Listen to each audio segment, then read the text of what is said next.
எப்பயுமே கோழி குஞ்சு பொரிச்சிச்சின்னா முதல்ல வந்து இந்த நாட்டு சக்கரை இல்லாட்டி கருப்பட்டி போட்டு ஒரு நாளைக்கு வச்சுட்டு அடுத்ததுலேருந்து ஒரு 2 நாளைக்கு ஒருக்கா. ஏன்னா இப்போ மழை காலம், மழை வேறு பெஞ்சிக்கிட்டு இருக்கா, சளி எதுவும் பிடிக்காமல் இருக்கிறதுக்கு ஒரு சொட்டு, அதாவது ஒரு 2 கிளாஸ் தண்ணி ஊற்றி சும்மா ஒரு 4-5 சீரகம், ஒரு 2-3 மிளகு, அப்புறம் கொஞ்சோண்டு மஞ்சத்தூள், அப்புறம் ஒரு 2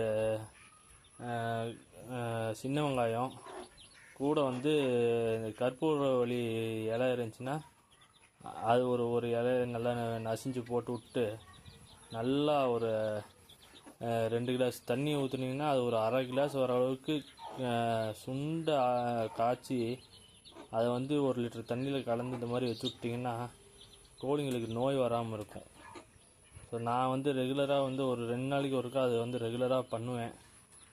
ட்ரை பண்ணி பாருங்கள். மேக்ஸிமம் எனக்கும் ஒருத்தவங்க சொல்லி தான் நான் ட்ரை பண்ணிகிட்ருக்கேன். ஸோ பார்க்கலாம்.